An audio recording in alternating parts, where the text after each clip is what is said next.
in 30 seconds. Once again, want to welcome all of you that are with us here in the House of Justice. Want to thank all of you that are signed on and watching us online at nationalactionnetwork.net. We always invite you while you're online to tour the website, find out all that's happening across the NAN world on the website. Of course, if you're not a member, we always invite you to become a member.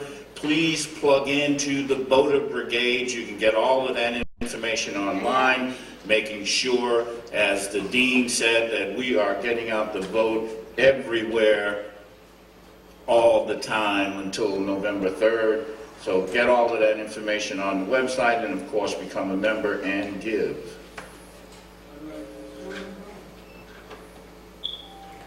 We're back, brothers and sisters. You're listening to the National Action Network Saturday Action Rally, coming to you live on WLIV 1190 AM in New York, streaming to you across the country on a number of platforms, including Facebook and nationalactionnetwork.net. We're live right here in the House of Justice, 106 West 145th Street. Call somebody. Tell them the action is on the air. Right now, brothers and sisters, get on your feet.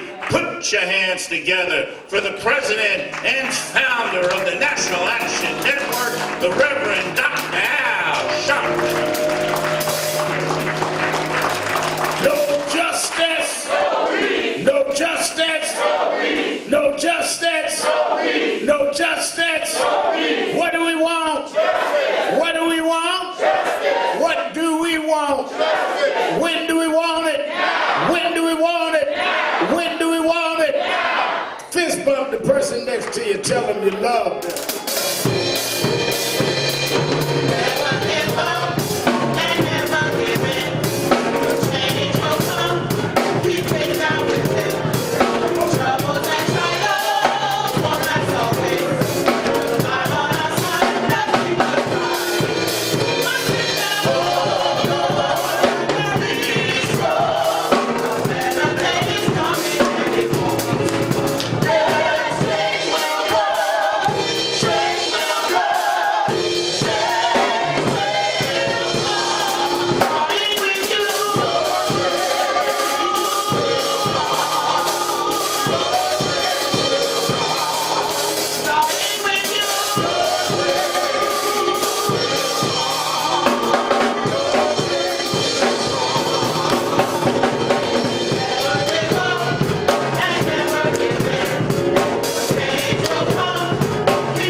National Action Network Ensemble, give them a big hand.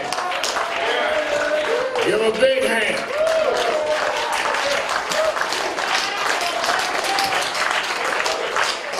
Certainly we're happy to be with you another Saturday morning for the Saturday Action Rally.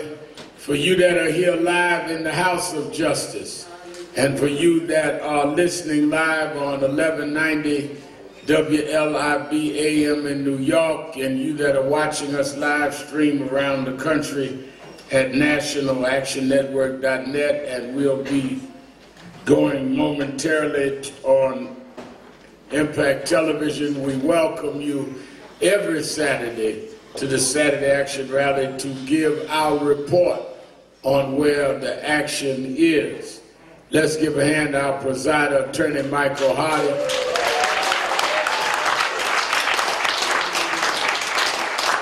And our musical director, Minister Tyrone Richardson. And certainly we enjoyed that inspirational message from the Reverend Dr. Johnny B. Hill, who is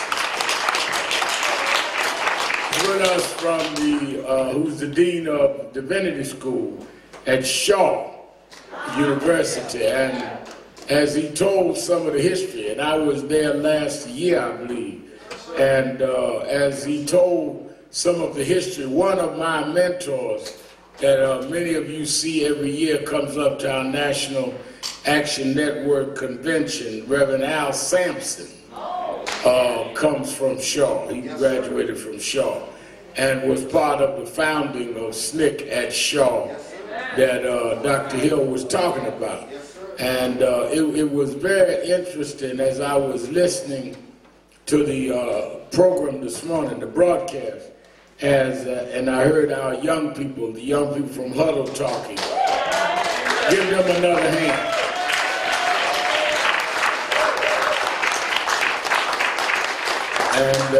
And those that have formed their strategic youth organization. That's what SNCC did. That's how movements have continuity. And we are not, one of the things that I say all the time, Dr. Hill, is that one of the first things, if not the first thing, they did in slavery is break up the family so they could pit sons and daughters against parents. And those of us in the movement that get into these generational fights are dealing with a slave master's mentality. Because as long as you can keep the youth and the elders fighting, the family never comes together, and you become whatever the slave master tells you to become. And I was so glad to see these young people together working. Then our National Youth and College Director, Minister Talik McMillan, speaking this morning. Because it's about fighting as a family. And these young brothers had an idea about doing something on George Floyd's birthday, which was this week, the 14th, and brought it in Huddle. Huddle just came and partnered and made it happen. And what was amazing is they did it in front of the Barclays Center, where a lot of young folk go there to play ball. They went there to change the game and remind people about George Floyd. Give them young folk a big hand. Give them a big hand.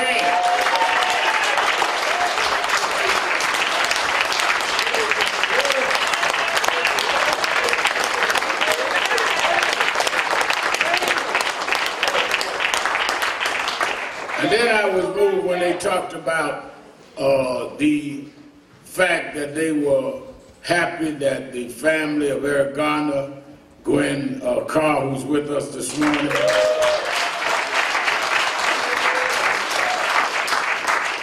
and family Sean Bell came, because we cannot forget the victims. And we can't love our people and don't even like the folk we dealing with. Let us welcome Impact Television family all over the world. So I wanted our young folk in the Huddle and Youth Huddle and Minister McMillan and Ashley and all them and those brothers that came and worked in partnership to know how important that was. When Ashley told me about it and I said, that's great and y'all have a great thing, she said, are you coming? I said, no, because if I come, the media gonna make it an Al Sharpton thing. We want the young folk out there. This is not about me. This is about y'all. I'll show up when I need to show up, but sometimes you can show up and overwhelm everybody else. We need these young leaders to have their space. If you got to show up at everything, you end up being nothing to nobody. Hello.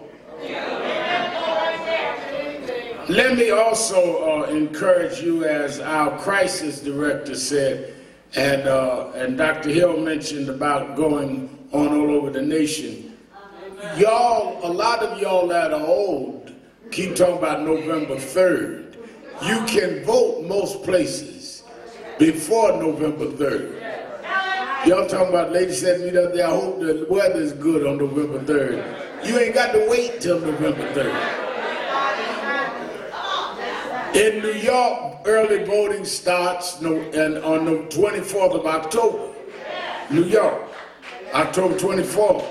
And I look out there, the head of the Harlem Chamber of Commerce, Lloyd Williams, is here. We fought to get early voting in New York. Early voting didn't start but right now. And I know that some of y'all that are a little older, you know, Attorney Hardy and them getting their goulashes together and raincoat just in case. But Attorney Hardy, you can vote on the 24th now. It might be sunshine. But when I see the lines in North Carolina and Georgia and Texas, we have the potential of doing a whole nother thing if we don't get in our way. And don't let the polls fool you.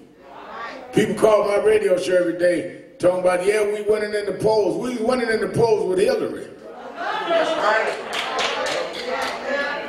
And let me tell you something, all this other talk, there are those that will give you contrary information. There is a report out where they're trying to do all they can to discourage blacks from voting because we are the decisive vote. You do not vote for a candidate, you vote for your conditions, and then the candidate that will best deal with your conditions. Whether you voting for Biden or not, you deal with your conditions. And if you think Biden is the best for your conditions, then that's who you vote for. If you think Trump's the best, that's what you vote for. You may like unemployment. You may like being in the middle of a pandemic. I mean, some of y'all face masks may turn you on. You may like that.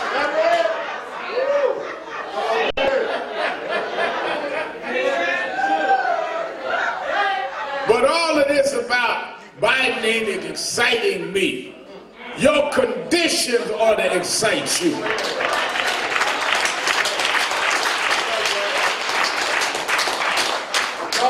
Your situation ought to excite you.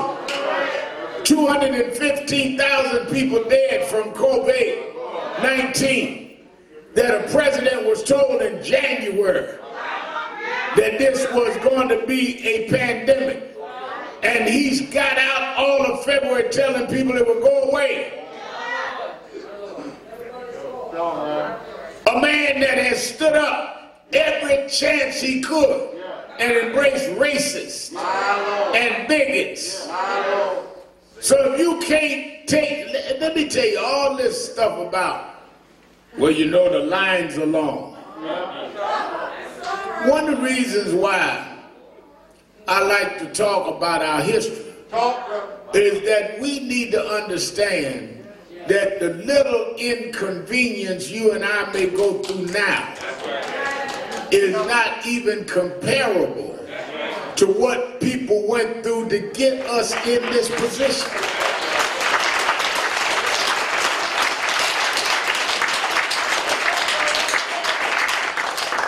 I remember 1994. Chairman of our board, first chairman of the National Action Network's board was Y.T. Walker, who was Dr. King's executive director. Pastor Kanan here chaired our board, and he had me go with him to South Africa for the first free elections in South Africa. And I went, we were there in Johannesburg, and I had met and talked a few times with Mandela. And here was the election. Now in South Africa, they don't vote on the person, they vote on the party. And the ballot, you vote for ANC or PAC or whatever party you wanted. And I remember that morning, the first morning, it was 3 days of voting. People were lined up for miles. I ain't talking about what y'all seeing on TV now, for miles. Because it was the first time they could vote in the history of South Africa. And I remember there was an old lady online, and all the world press was there, and they asked the old lady how old she was. She said she was 102. And they said, well, you're way at the end of the line, you may not vote till tomorrow. She said, Mandela can do 27 years, I can do 1 day.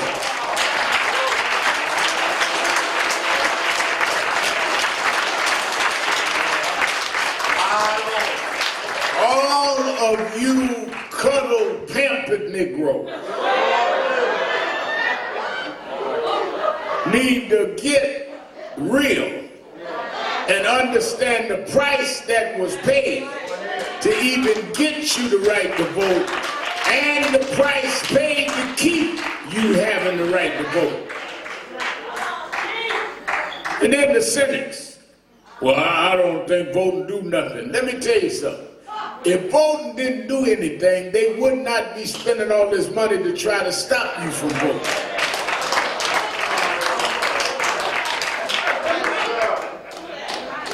A thief got more sense than you do.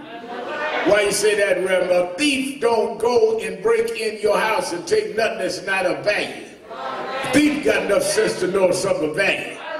So you ought to have enough sense to know if they're trying to stop me from it, it must be something of value. But they wouldn't be stopping me if it didn't mean nothing. Let me tell you this. We watched this week. They did the Senate Judiciary Committee hearings on this Judge Barrett that Trump has nominated to the court. Now, first thing is, it explains and exposes the hypocrisy of the Republicans who said in 2016 that we should not have a Supreme Court confirmation process in an election year. That was the year that Scalia died on February 14th, on Valentine's Day. And Obama had nominated Justice Garland. And they stopped the process. They wouldn't even give a hearing. You watch hearings this week, they wouldn't even give Garland a hearing. Saying, no, the election is going to be in 10 months. Justice Ruth Bader Ginsburg died in September. People were already voting, early voting. And they went ahead and rammed through Barrett. So one, you talking about hypocrisy. Y'all watching me in South Carolina, Lindsey Graham, your senator, the head of the Senate Judiciary Committee, got together with Mitch McConnell and rammed this through for Donald Trump. Now, as you sat and watched this, and I'm going to deal with it tonight on Politics Nation and tomorrow, as you sat and watched this woman didn't know nothing about nothing. Do you believe in climate change? Well, that's controversial. Anything is controversial if you say it's controversial. Ramel, are you standing up or sitting down? Well, that's controversial. Some people I'm standing up, some people I'm sitting. I mean, there's all kind of evasive stuff. But the reason that this is dangerous is that if they stack the court 6-3, conservative to those that are more moderate to liberal, they have on the calendar this session. I ain't talking about by and by when the morning comes. I'm talking about this session. They have hearings on affordable health care, on voting rights, on affirmative action, and on women's right to choose. This session. Now, if they've got that majority, even if Judge Roberts decides to go along this again with health care, they still got 5 to 4 to revoke it. How did they get in that position? Because some of y'all ran around in 16 talking about voting don't mean nothing. And that's how Trump got in, and that's how the Senate got in. And whatever happens, and there's going to be some damage, I want you to go to those folk you know that say voting didn't matter and say it's your fault. Your fault. We need to have a It's Your Fault committee in National Action Network. Out there. Your fault. You did it. And now we got to vote ourselves out of the mess you helped put us in. But thank God we're going to do it.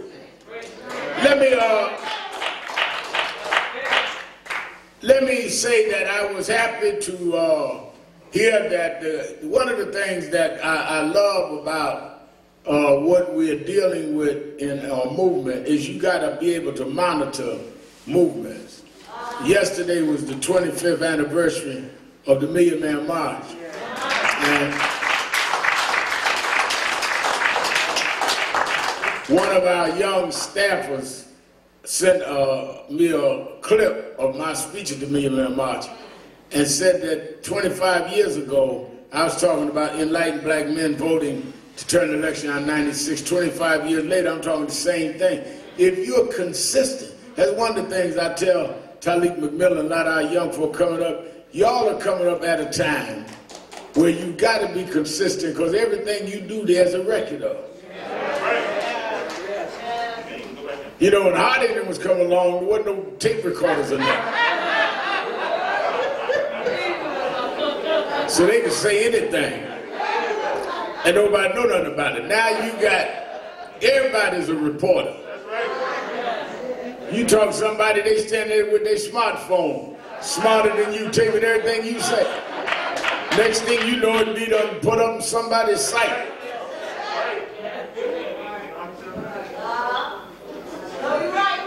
And one of the things that you can do is gauge. We started 6 years ago, right here in this hall, fighting with the family and for the family of Eric Garner. And Gwen is still here. And one of the things we did is not only show outrage, first marches started here and all of that, is that we wanted legislation to also accompany demonstration. All right. We proposed then, 6 years ago, the Eric Garner chokehold bill. Y'all with me so far? Yeah. Could not get it through. But we kept marching. 6 years later, in the middle of the George Floyd movement, where the first one of a family externally from the Floyd family to go to Minneapolis was Miss Carr with me. The governor of New York and the speaker, led by the speaker Carl Hastings, and the majority leader of the Senate. Don't forget, if it had not been for the speaker and the majority leader, our sister, Cousins Stewart, Andrea Cousins Stewart, they rushed through a state chokehold bill, Eric Garner bill, and it is now law in the state of New York because we never stopped fighting.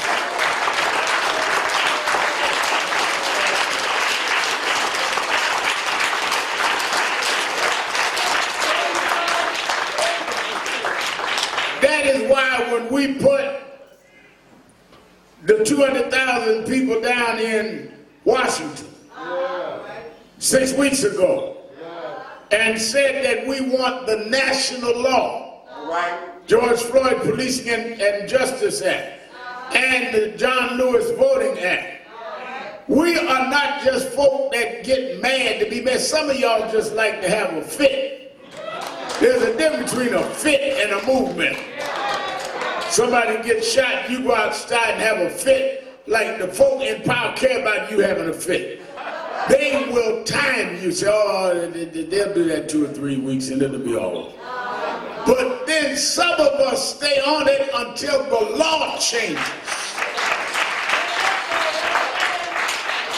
If you're not changing the law and changing those in power, you don't have a movement.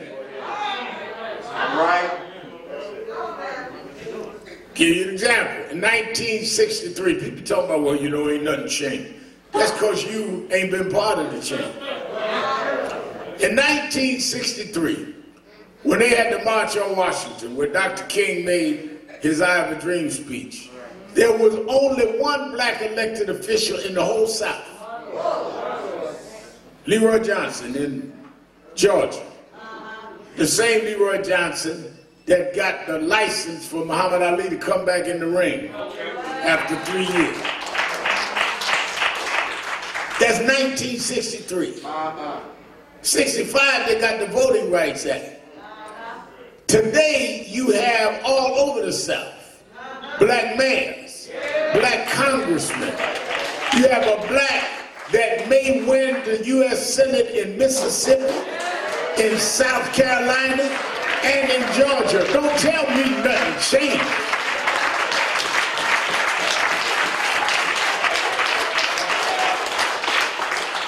But if you allow those that you're fighting to grade your fight, they will always tell you it ain't worth fighting because they don't want you fighting them.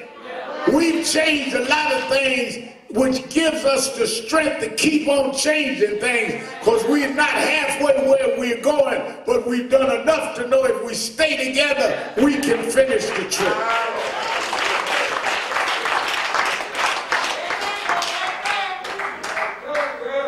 We must be as committed to understanding our journey as they are to theirs.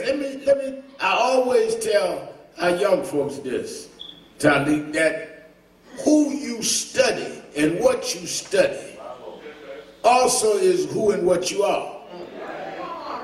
I went out the other night, spent a couple of hours talking to Reverend Stephen Carter, young, great pastor out of Brooklyn, and talking about great preachers that we grew up admiring. I'm much older than him. I'm still younger than Hardy, but I'm much older than Carter.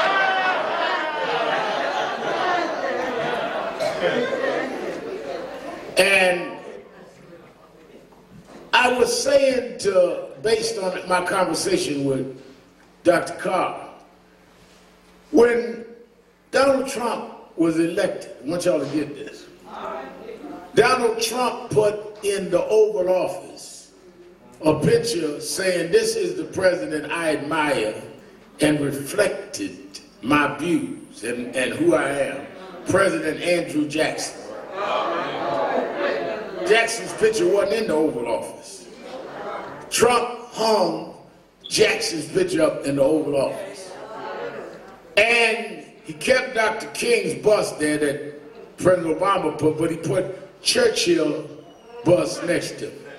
Now Churchill, because Zimby Bat's in the house, was the one that defeated the forces in Germany, the Nazis, with Roosevelt and Stalin in World War II, but he was also one of the great imperialists and colonizers of Africa and India. So that's the symbol of Trump's foreign policy. But Andrew Jackson nominated to the Supreme Court a man called Judge Roger Taney. Roger Taney was the judge that led the decision called the Dred Scott decision, that there was no rights a black had that anyone was bound to respect. So as Trump sits in the Oval Office, looking up at Andrew Jackson, who nominated Taney, it is in that spirit he nominates people like we're seeing nominated today. He is looking up to what he feels is his lineage politically.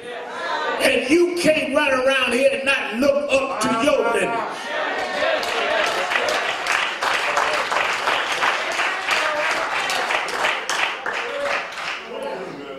Rather than disconnect yourself, My Lord. you must be connected to your history.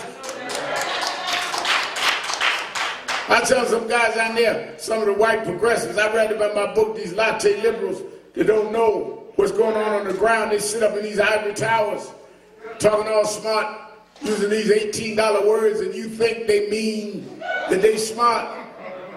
And they know you don't know what they're saying. They be misusing the words. But they know how to just talk out the side of their mouth, moderate their voice, and you say that's brilliant. It's nonsense half the time. But I was telling them that you got to understand that this is not new what we're seeing. Don't let nobody tell you about your movement. Well, you know, this is different. The young people doing this and the old people doing this. But that always was the case. When they started the sit-ins on the lunch counters, that was done by young people, organic movement. That wasn't started by traditional organizations. NAACP, Urban League, and them didn't do the lunch counter sit-ins. Students did that. Freedom Riders, students did that. When they went to lunch counter, it was students out of A&T where he went.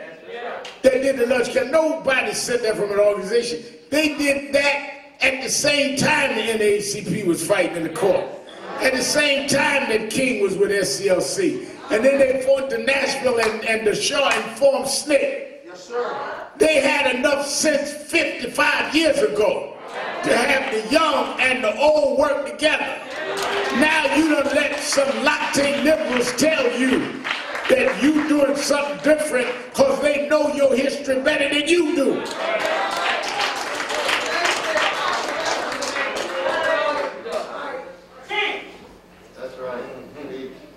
When they went to Washington in '63, April Randolph called a march.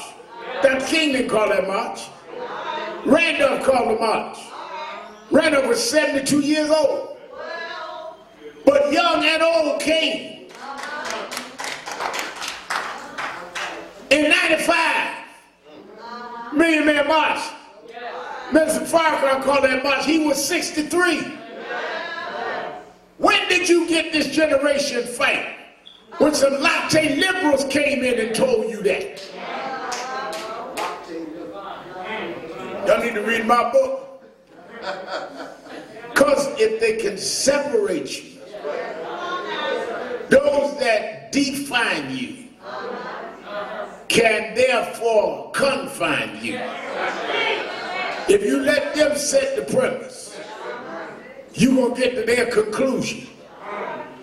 If I say 4 + 2 + 3 is 13, I'm wrong because I started with the wrong premise. Don't let them set the premise. Because if they start with the wrong premise, you get to the wrong conclusion. Old black folk didn't kill George Floyd. And young black folk didn't cause police corruption. So let's stop this internal fight and fight the folk that is against all of us.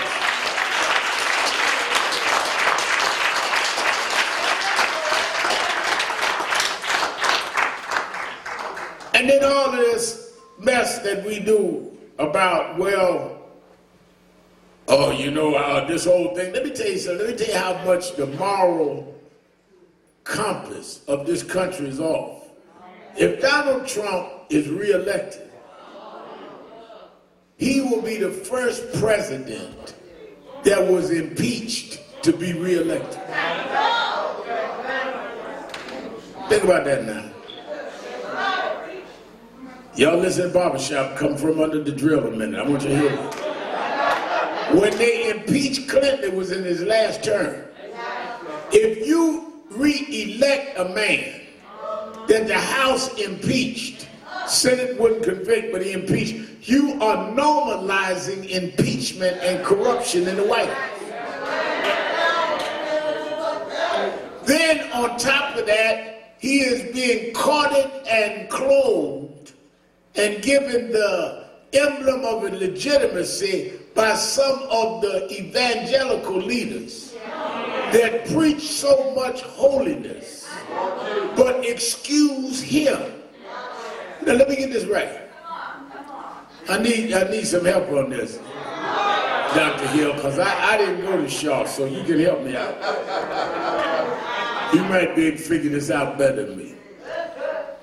You can give Trump a pass that we've seen on tape, talking about grabbing women's privates. But you want to legislate whether a woman has a right to choose her behavior or not if she's pregnant.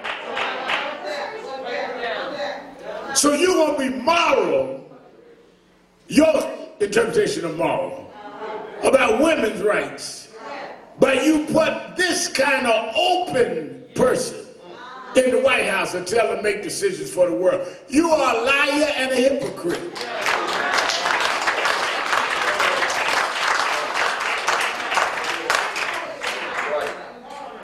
It's like I remember when I came out several years ago and said, well, whether we agree with people's life or not, they have the right to live their life, whether they're gay or straight. Some of my preacher friends call me, Reverend, you can't do that, you can't say that. I said it.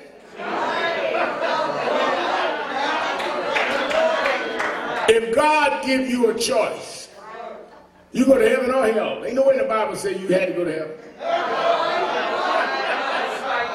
Your job is to preach. Your job is not to make laws where somebody's forced to move your way. One bishop called me, I just can't go with you on this gay rights thing. I said, well, let me tell you where you need to go. He said, well, no, don't tell me. I said, no, you need to go upstairs in your house and talk to your son, because there's a discussion y'all been needing to have. Don't act like y'all don't know nothing about gay folk.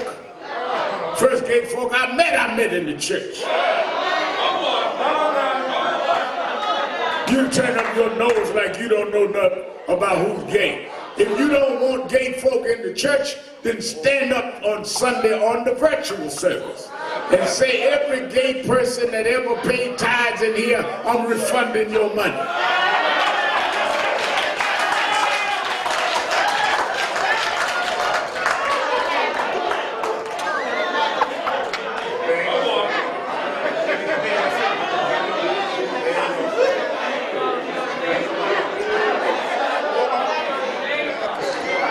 We need to not let them separate us on stuff that don't matter. This is as serious as it gets. I'm going to lay on this vote thing every week because we are at a place that we cannot blow it.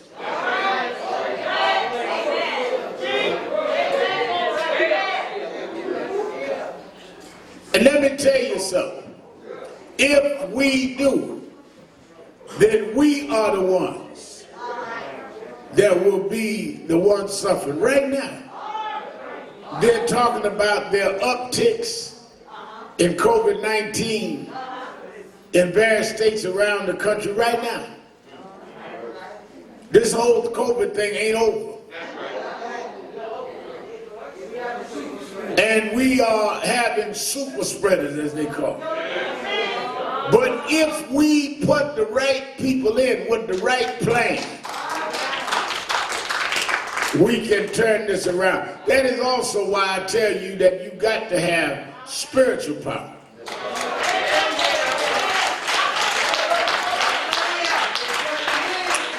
There is a reason why much of our leadership in Black America came from a faith-based leadership.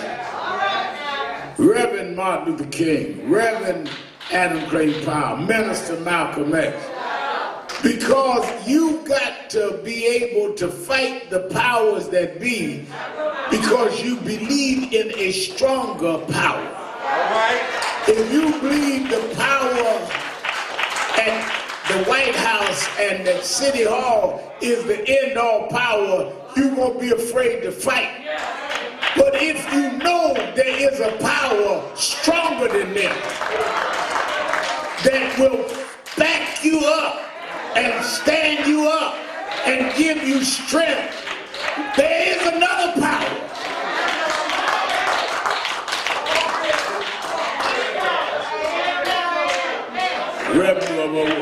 What do you read that gives you the strength? I do these Instagram morning thoughts every morning.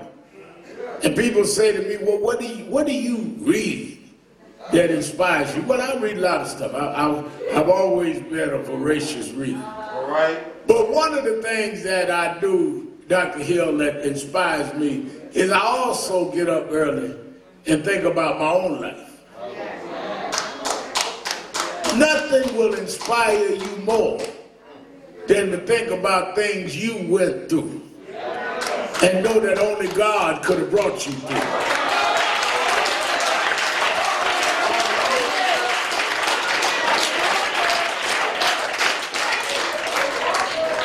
I ain't talking about things that we know about. My Lord. I'm not talking about things that your friends and you have gossiped about. I'm talking about things you wouldn't admit to nobody. Things you wouldn't tell nobody. Things you thought you'd never get out of. Things where you thought it was all over. And somehow, some way, God made a way anyhow. When I think about how close I was to it all caving in, and God picked me up and snatched me out of the fire, I don't need to read no story. I am a story.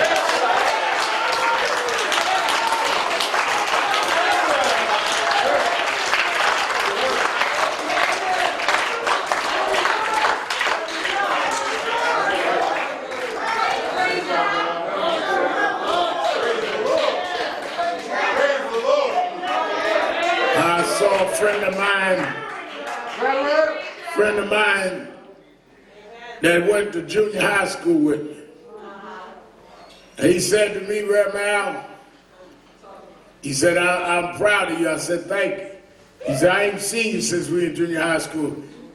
He's worked for the city, got him pension, got him a little house and all that. He did what he did, I did what I did. He said, I knew when you were in school, you were a boy preacher, and I knew you wanted to be all of this, but I never knew you'd go to be what you wanted to be because, you know, you lived right there on Lineage Road, and your mom was on welfare and domestic work and all of that. I said, well, you know, let me tell you something about nature. God uses things at one level to grow into being what you can't see. Just because you see me at one state doesn't mean that that's all God got for me. You saw me when I was a caterpillar, but if you hung around and watched the caterpillar nurture, you will soon see my wings sprout out and watch me become a butterfly. You just caught me before I grew my wings, but I got my wings now. Don't look for me crawling on the ground. I started as a caterpillar, but God made me a butterfly.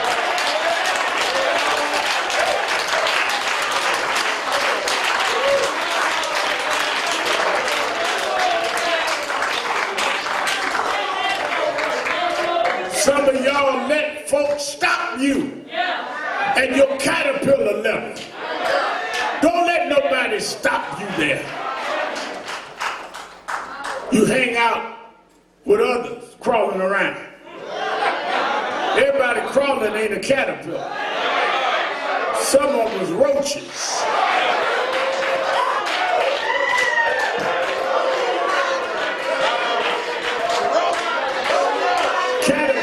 Shouldn't hang out with roaches, because a roach ain't never gonna get up off the ground. But a caterpillar's just waiting to grow. A caterpillar keep focused and keep nature and keep growing, because they know I got some wings somewhere. A caterpillar don't be listening to calling them songs and listening to that music. They call themselves a hoe and a bee and a nigger. Caterpillar hums to themselves, I believe I can fly. I believe I can touch the sky. I think about it every night and day. I'm going to spread my wings. I'm going to fly away.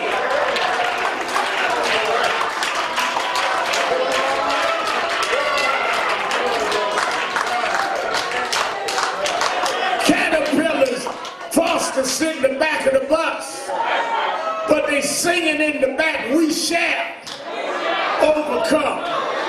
Caterpillars get beat on the Edmund Pettus Bridge, trying to get the right to vote, but they sing, ain't gonna let nobody turn me round. I'm not no roach, I'm a caterpillar. And watch me in November, I'm gonna spread my wings.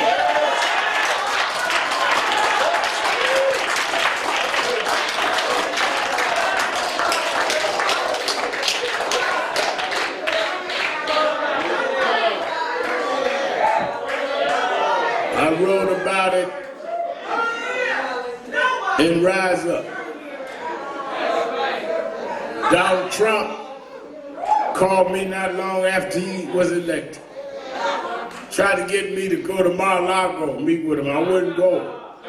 I said that I'm not going for the photo op. I knew him from when he took out those ads on Central Park 5. I watched one day Corey Weiss's mama came to the House of Justice when we were in Madison. Told me that her boy didn't do that. They forced their confession. And I went down to court and stood up for those boys. There were several activist groups, but most of the city was against those boys. I'm talking about black folks. Told me, why you gonna stand up for those boys? They didn't do right. They confessed they raped that white woman. But somewhere in my caterpillar spirit, I believed his mom. Donald Trump, who never stood up and said one word about Michael Griffith getting killed in Howard Beach. Never opened his mouth when Yusuf Hawkins was killed for being black in Bensonhurst. But he wrote checks to call for the execution of these 5 young black boys and men. But we fought for them. And as fate would have it, Kerry did 13 years in jail. And a man in jail told his jailmate that he did it.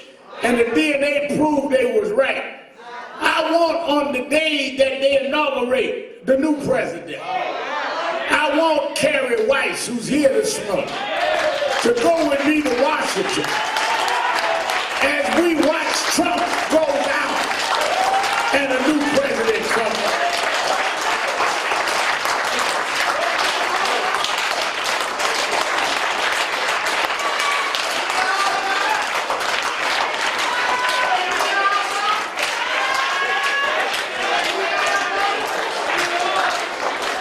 Kerry Weiss, who's here every Saturday morning when he got out of jail,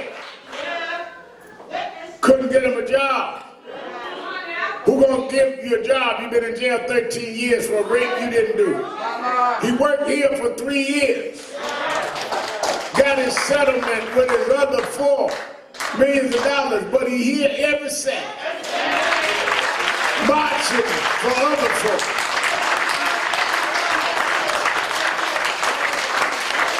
Because if you're faithful over a few things, God will make you ruler over many things.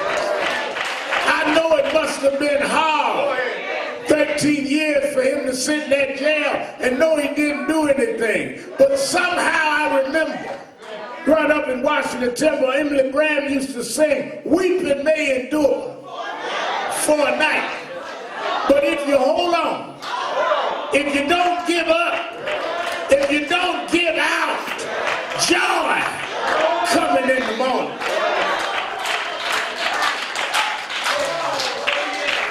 That's why it's been a hard 4 years watching Trump mess all over us. But I'm going to hold out. Because David wrote in the 37th Psalm, fret not thyself because of evildoers. Neither be thy envious against the workers of iniquity, because they shall soon. It ain't going but about 3 more weeks to election day. They shall soon be cut down and wither as the grass.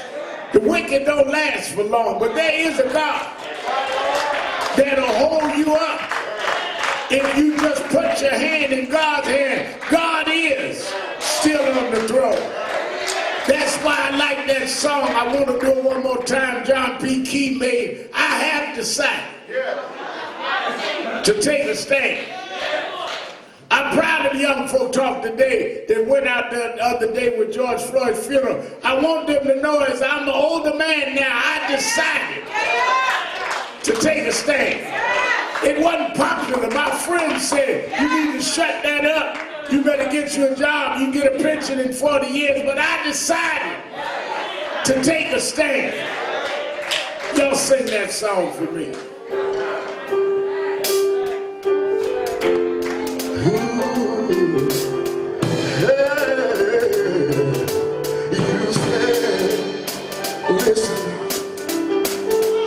See, I've decided to take a stand,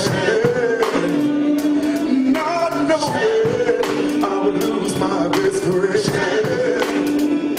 I'd rather live right than in hell. I lift up my eyes. All of God's children, they say, yeah, yeah. Tell somebody to you stand. Just stand for holiness. For holiness. Righteousness. And be counted among them that's right. You stand with friends. Stand when you're all alone. And you leave yourself to see his own. I decided to take a stand. I believe it.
Sing it like you mean it. Sing it like you mean it.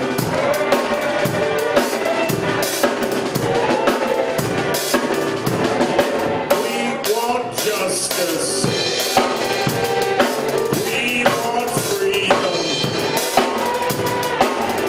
Everybody sing it. Yeah.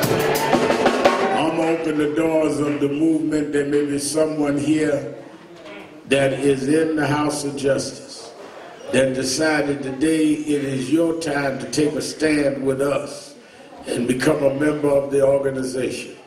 You may hear us on the radio, see things on the television, but you need to be a part of one of our committees. You need to help us as we try to keep this movement going. If you're not a member and want to become one today, just come down either of the aisles to me and let us sign you up to the National Action Network. If you're listening to us in these closing minutes on WLIB, you can call right now, 1-877-626-4651 and join on the phone, 1-877-626-4651 and become a member on the phone. Come on, everybody sing it.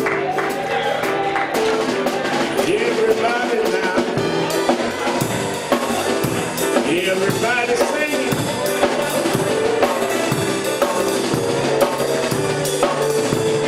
Sing it like you mean it. Sing it like you mean it. Everybody sing it.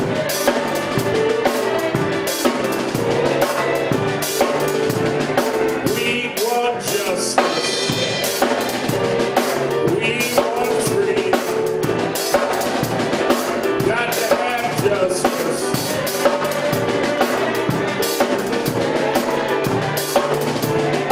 One last time, one last time, everybody sing it.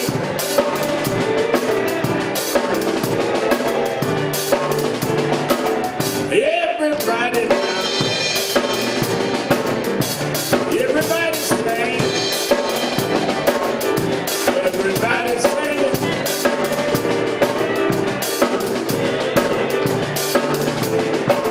All right.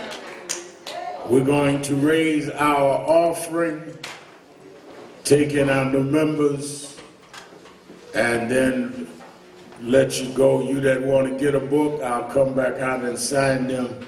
For those that get them, we have books here. Katrina, all right. Let me raise our offering. I'm good, I'm good.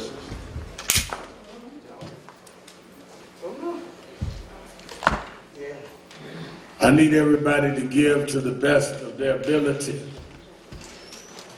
and keep the movement going. I need about 10 people that can give $100 or more to come first. Come quickly. Guardians, $100.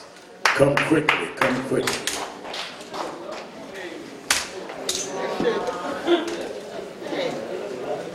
The Walters family, $100.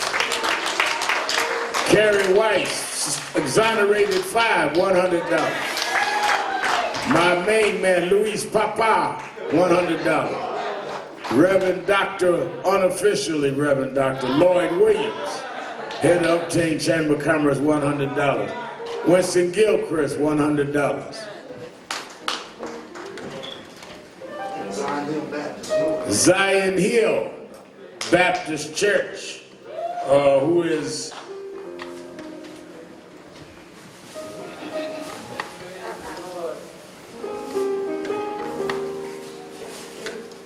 he's getting $100. $100, I'm sorry, you was pointing at what? I was talking about Zion Hill, don't get me confused. Brother Nathaniel Fields, CEO of Urban Resources Institute, $100, all right. 100, come on, there's one more 100 in here somewhere. I got it. I told you it was one more. I grew up in the Holy Roller Church. We could smell what 100s are. 50s. Who got 50? Come on, 50. It's one of my old classmates. We come a long way. We went to what was it, Junior Somers?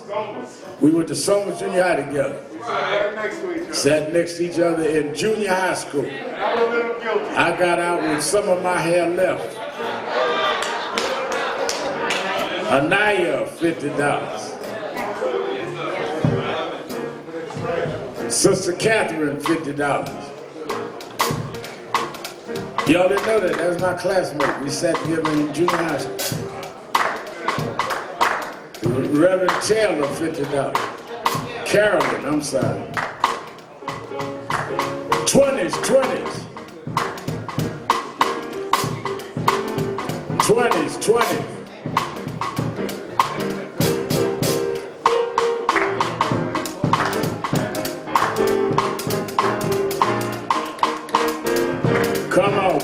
Come on.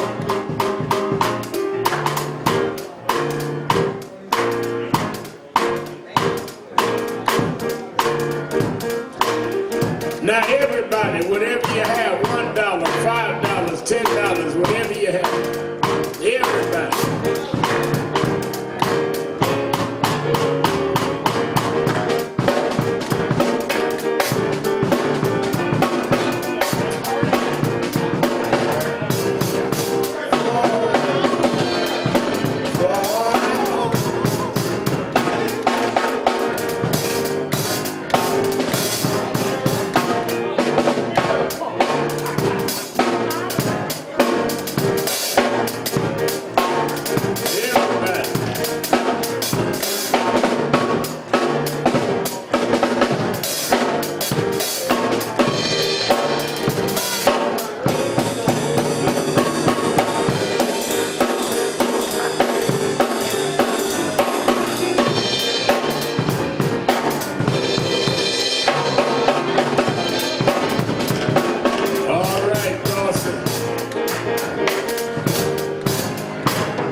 Gregory Roberts, thank you, $50. All right, I want the following people to stand up before I do remember. Come back up, Anaya, Katrina Jefferson, our national board member, Dawn Jones, our drummer, get a drummer some, Chris Gardner, and Frenchie Hunter, and Carmetta Perry, y'all come up, join me on stage. These are all October birthdays. Happy birthday to you. Come on up. Happy birthday to you. Happy birthday.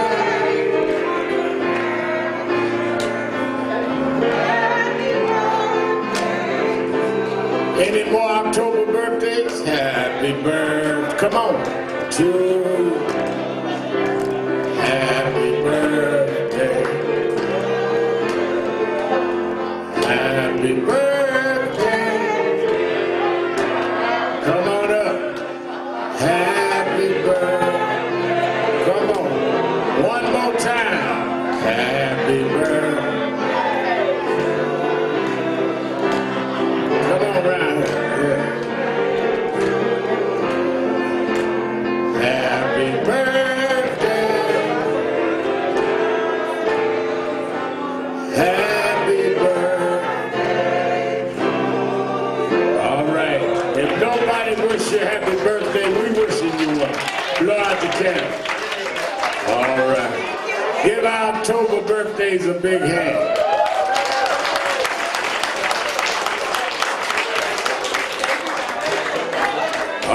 and everybody can get a piece of the birthday, October birthday cake. All right. Now we like to celebrate. A lot of folk don't have nobody celebrate their birthday.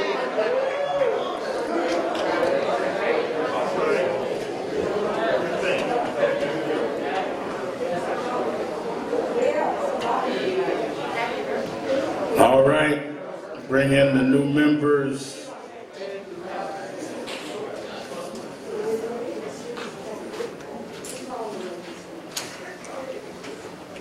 Pat Rosen, Amani Valentine, Alexis Hardman. Give them a hand as they come.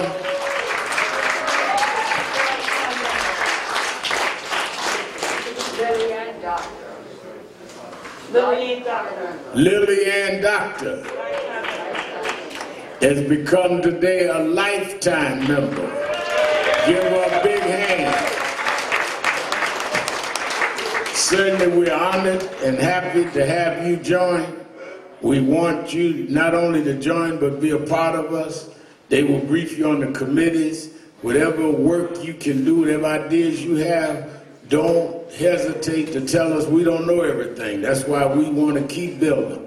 And we want you to be part of strengthening us and we be able to work together for the liberation of our people. But we're so happy you stepped forward today, and you right now are an official member of our family, and we hope we are yours. Face the audience and give them a big hand and welcome them to the National Action Network. Give them a big hand. Give them a big hand. All right. All right. That's wonderful. And I really want all of our committees to be giving orientation to people and let people come with ideas. I don't care how long you've been here. The new members must be heard and respected. Because if I hear about it, I will move you. We want new blood. All right, let us all stand. You that want a book, where do you want them, Katrina? They're going to make a line, and I'll come back out and sign them. Let us all stand. Oh, man. Sing grace. How sweet the sound that saved.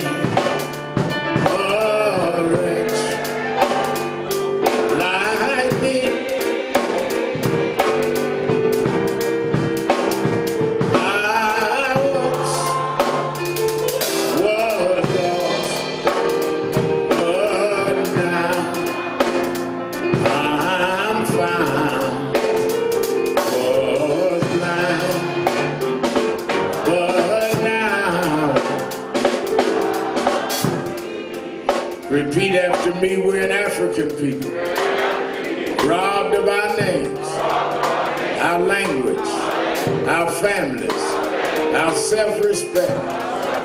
But we shall rise, never to fall again. Up, you mighty race, we can, if we will. No justice, no peace. No justice, no peace. No justice, no peace. Fist bump with the one next to you, come and fist